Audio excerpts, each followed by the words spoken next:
아브라함 부부는 고향 땅 갈대아 우르 지역에서 하나님의 부름을 받았습니다. 그때 그들의 나이는 아브라함 75세, 그의 아내 사레는 65세였습니다. 그러나 그들에게는 자녀가 없었습니다.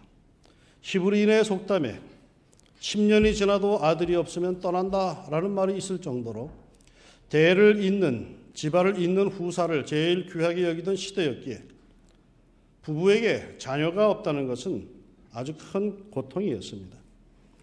이런 아브라함 부부를 하나님께서는 갈대아 우르에서 부르시고는 후손을 주시겠다라고 약속을 해주심으로 그들에게 꿈을 갖게 하셨습니다. 그러나 세월은 무심하게 흘러가는데 그들 부부에게는 아무런 태기가 보이지를 않았습니다. 거의 10년의 세월이 흘러가는데 여전히 그들에게는 아이가 들어설 기미가 없었습니다. 그러자 오늘 본문 바로 앞장인 창세기 15장에 아브라함이 하나님께 이렇게 고백하는 장면이 나옵니다. 아브라함이 이르되 주 여호와여 무엇을 내게 주시려 하나이까? 나는 자식이 없사오니 나의 상속자는 이 다메섹 사람 엘리에셀이니이다. 아브라함이 또 이르되 주께서 내게 씨를 주지 아니하셨으니 내 집에서 길린 자가 내 상속자가 될 것이니이다. 아들을 주겠다 해서 기다리고 기다렸는데 이제 10년의 세월이 흘러가. 그래서 이젠 틀렸구나 하여서 자기의 후계자, 자기의 상속자로 자기 집안에서 길리운 종 엘리에셀을 지목했다라는 것입니다. 그러자 하나님께서는 창세기 15장 4절 5절에서 이렇게 말씀하셨습니다. 여호와의 말씀이 그에게 임하여 이르시되 그 사람이 네 상속자가 아니라 네 몸에서 날 자가 네 상속자가 되리라 하시고 그를 이끌고 밖으로 나가 이르시되 하늘을 우러러 무뼈를 쓸 수 있나 보라. 또 그에게 이르시되 네 자손이 이와 같으리라. 하나님께서는 아주 분명하게 내 몸에서 날 자가 네 상속자가 되리라 하시며 다시금 하늘의 무별들의 수처럼 자손을 주시겠다고 약속을 하셨습니다. 그러자 곧바로 뒤를 이어서 이러한 말씀이 나옵니다. 아브라함이 여호와를 믿으니 여호와께서 이를 그의 의로 여기시고.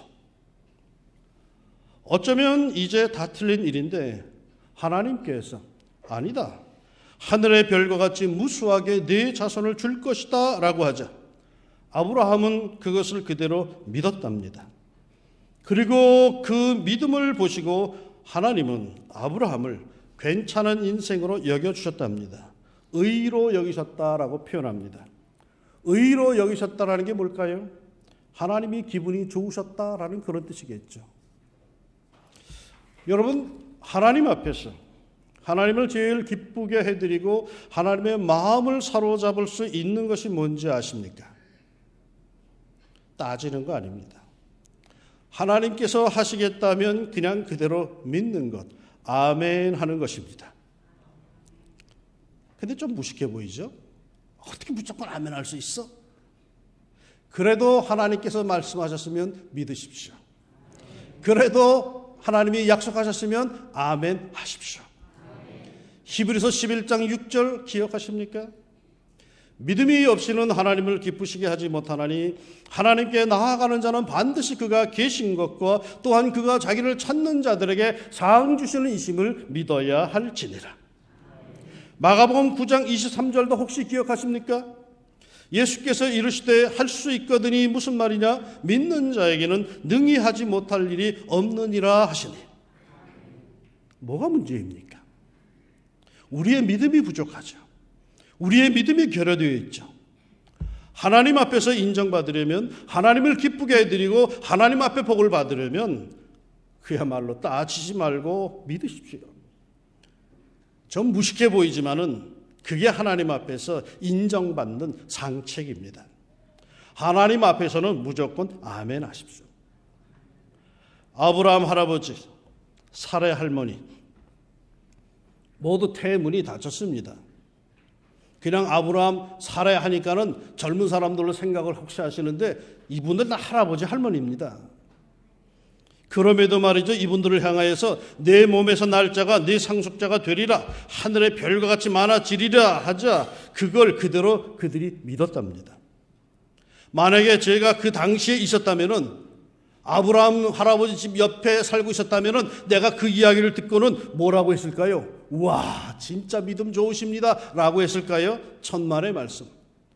아브라함 할아버지, 사라 할머니 치매 오셨나 보다 라고 했을 겁니다. 그렇지 않았겠습니까?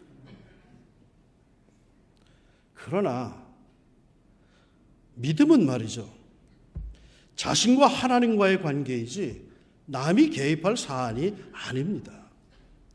누가 뭐라고 해도 분명히 살아계신 성경에 계시된 그 야훼 하나님과의 약속 사안이라면은 그걸 그대로 믿읍시다. 그리 될 줄로 믿습니다. 보세요. 하나님은 왜 그것을 믿는 아브라함을 의로 괜찮은 인생으로 여겼을까요? 하나님께서 보시기에도 그 제안은, 그 축복은 선뜻 받아들이기에는 어려운 것이라는 사실을 알고 계시다라는 거예요. 아니, 하나님도 상식이 있지. 이미 태문이 닫힌 할아버지 할머니한테 아들 낳을 겁니다 라고 그건 맨정신에 할 수 있는 게 아니죠. 이거 믿지 못할 걸 했을런지도 모르죠. 인간을 만드신 하나님이신데 아무려면 그게 쉬운 게 아니란 걸 왜 모르시겠습니까? 하나님도 상식이 있으실 텐데 말이죠. 하나님께서 그렇게 축복을 하셨지만은 이걸 니들이 그대로 받아들이기는 좀 어려울 거다라고 하셨는데 아브라함이 말이요, 그걸 덜컥 그냥 받아들였다는 거예요. 그러니 여기에는 말이죠, 하나님께서 다소 놀라신 그런 어감이 들어있고, 그 놀라움은 곧 하나님의 아브라함에 대한 신뢰로 이어진 것입니다. 우리가 믿음 생활하는데 이왕 믿음 가지려면은 하나님도 놀라실 믿음을 가져봅시다. 사람들이 다 비웃어도 반드시 그렇게 될 것이다 믿고 인내와 소망 속에 정말 그 믿음대로 이루어지는 축복을 누려봅시다. 끊임없이 계산하고 따지고 머리 굴리고 그리고 순전하게 믿는 사람을 비웃고 하는 이런 이들보다 그저 순박하게 그리고 우직하게 하나님의 말씀과 축복을 믿는 성도들에게 그 말씀, 그 축복, 그 약속 그대로 이루어지기를 우리 예수님의 이름으로 축원합니다. 아브라함은 적어도 이런 믿음을 갖고 살던 사람입니다. 그래서 하나님께 공인받은 믿음의 조상이 된 것입니다. 그런데 말이죠, 이상하게도 오늘 말씀 창세기 16장에서 그 아브라함은 영 다른 면을 보여줍니다. 사례는 하나님의 약속을 믿고 기다리다가 지쳐버립니다. 하나님의 약속을 받은 지 벌써 10년의 세월이 흘러가고 나면 자기 남편 아브라함은 이미 85세를 넘겼고 자기 자신도 75세를 넘겼습니다. 사례는 고민합니다. 하나님의 약속은 분명한데 왜 자식이 안 들어설까? 그래서 사례는 하나님의 약속이 실현될 가능성을 찾아봅니다. 당대 사회가 관습적으로 그러하듯이 자신의 여종 하갈을 자기의 남편에게 첩으로 시바지로 주었고 그리고 하갈은 임신을 하게 됩니다. 그러자 흔히 그런 스토리에서 나오는 것처럼 임신을 하게 된 여종 하갈은 주인 사례를 우습게 여겼고 이를 모욕으로 견디다 못한 사례는 몸과 마음 다 앓다가 결국은 자기의 여종 하갈을 학대를 하고 하갈은 그걸 견디다 못해서 도망친다는 그야말로 삼류소설 같은 스토리가 됩니다. 믿음의 조상 아브라함의 가정에 이른바 위기가 찾아들었습니다. 뭐가 잘못된 걸까요? 하나님께 공인받은 그 좋은 믿음의 가장이 있는 가정에 말이요, 무엇이 잘못된 걸까요? 이런 삼류소설이나 만들어 쓸 그런 형편에 처하게 된 이유가 뭘까요? 어느 집안에서, 가정에서 아버지가 7 자녀들을 다 모아놓고 물었습니다. 누가 우리 집안에서 엄마 말을 제일 잘 듣지? 그러자 자녀들이 일제히 이렇게 대답했답니다. 아빠요. 믿음의 조상 아브라함, 하나님을 감탄시켰던 그 좋은 믿음의 사람, 그 아브라함도 결국 누구에게 무릎을 꿇습니까? 마누라, 부인에게 넘어갑니다. 사라의 그릇된 제안에 아브라함은 거절했다는 말이 없습니다. 아브라함이 사라의 말을 들으니라. 성경은 이렇게 짧게 표현합니다. 뭔가 유감스럽다라는 뜻이 담겨있지 않은 표현입니까 이게? 마땅히 아브라함은 그런 부인의 제안에 대해서 기도부터 했어야 하는데 이 장면에서 아브라함이 기도했다는 기록이 없습니다. 고민했다는 기록이 없습니다.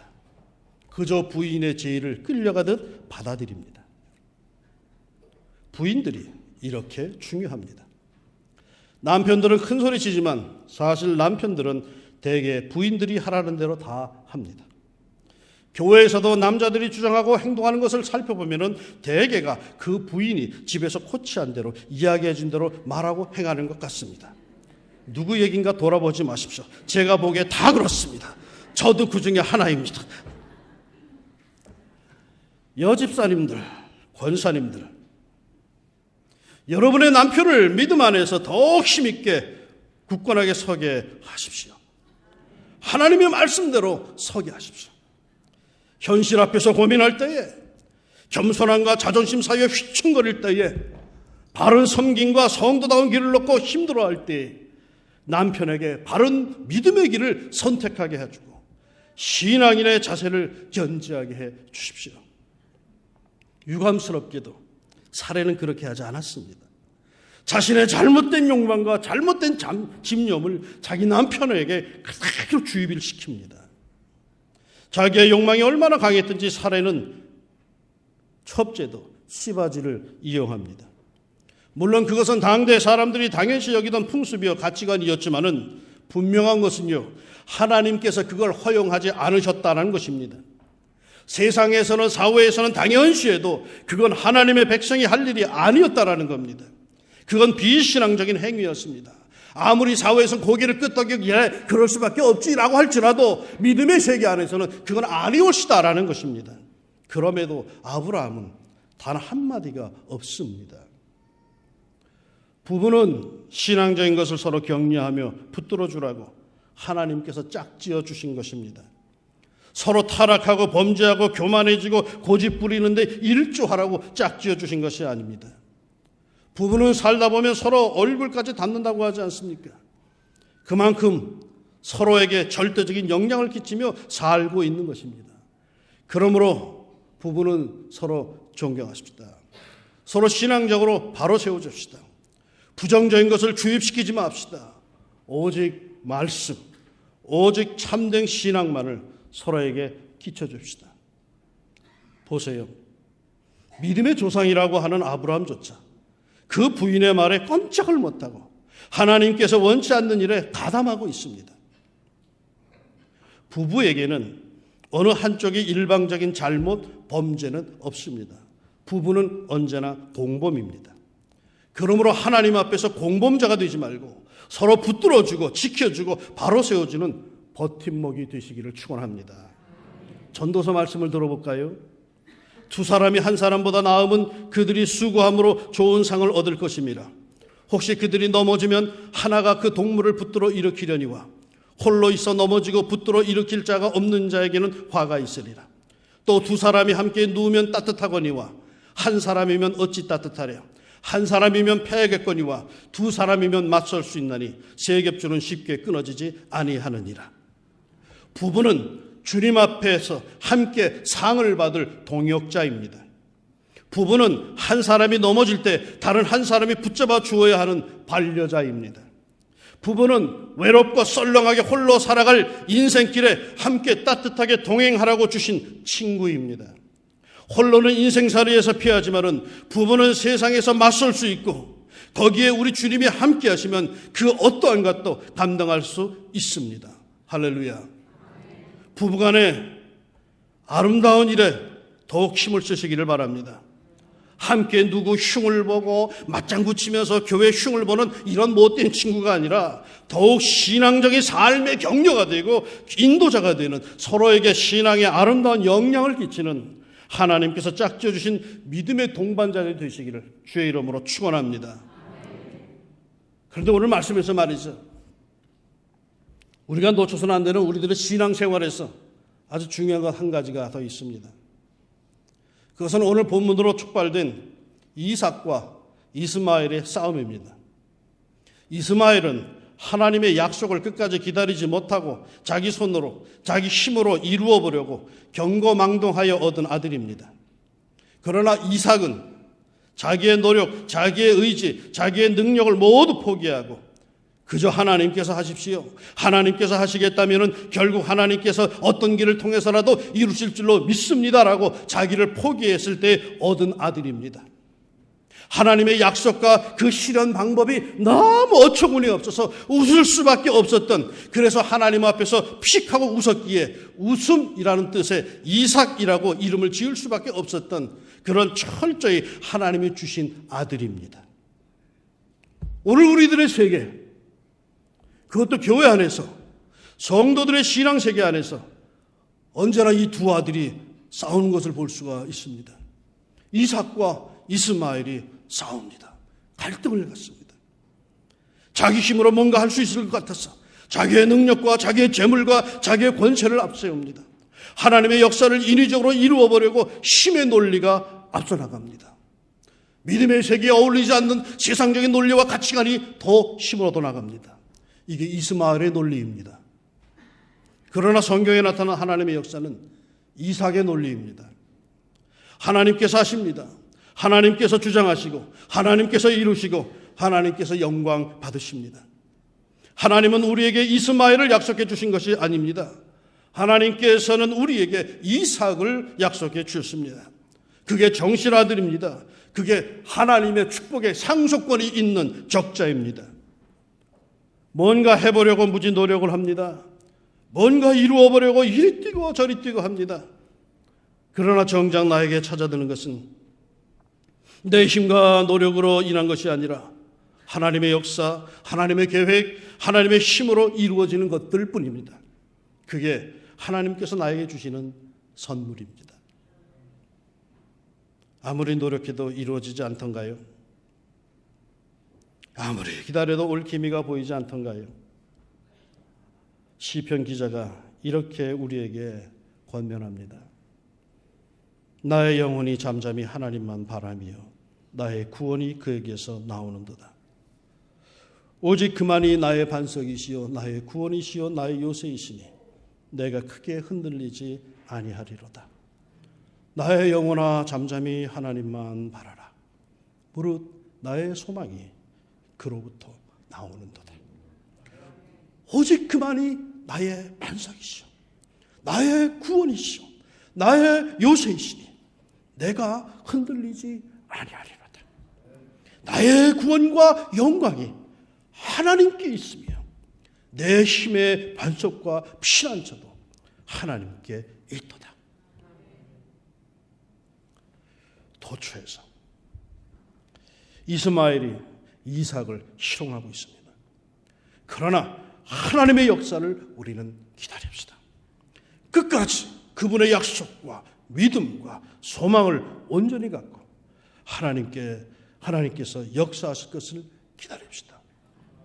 자신이 뭔가 이룰 듯이 그렇게 세상에서 교만을 떨지 말고 그렇게 고집부리고 그렇게 주장하지만 그거 아닙니다.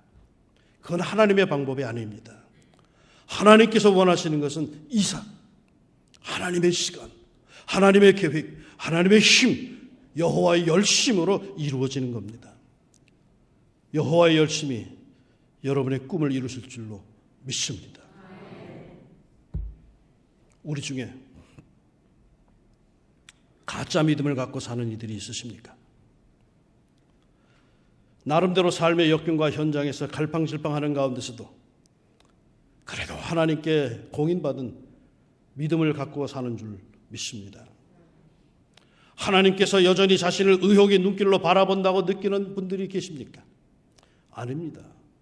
부족하긴 해도 공인된 믿음, 하나님께서 인정해 주신 믿음으로 하나님 앞에 산다고 저는 믿습니다. 그렇다면 하나님께 인정된, 하나님께 공인된 믿음이 있다면 그 하나님을 신뢰하는, 하나님께서 이루십니다라고 하는 자세를 우리가 끝까지 가집시다. 기다립시다. 놀면서 기다리는 게 아니라 성도의 삶과 믿는 자의 삶에 최선을 다하며 하나님과의 관계를 늘 점검하며 약속된 이삭을 기다립시다. 하나님의 위대한 역사를 믿고 기다리는 가운데 마침내 이삭의 축복이 여러분의 가정마다, 여러분의 사업터마다, 그리고 우리 교회 안에 가득하기를 예수님의 이름으로 축원합니다. 기도합시다. 하나님, 믿을 수 없는 어처구니 없는 것을 가끔 우리에게 말씀하셔서 우리의 이성과 지성이 이걸 어떻게 해야 되나 고민할 때가 있습니다. 이런 상식받기를 믿어야 되나 라고 할 때가 있습니다. 아무리 생각해도 이건 아닌데 라는 그런 때가 있습니다. 그럴 때 성경에 보니까 믿음의 우리의 선배들 하나님을 신뢰했다고 그 역사, 그 기록을 우리가 눈으로 봅니다. 저희에게 더 큰 믿음을 주시옵소서. 참으로 하나님을 감동시킬 수 있는 순박한 큰 믿음을 주시옵소서. 그래, 그 믿음을 통하여 반드시 기다리는 가운데 하나님의 위대한 역사를 체험하게 하시고 마침내 모두가 다 나로 인하여서 기뻐하며 즐거워하고 하나님께 영광을 돌리는 그 놀라운 하나님의 축복을 누릴 수 있는 믿음의 사람으로 평생 살다 가게 하옵소서. 예수님의 이름으로 기도합니다. 아멘.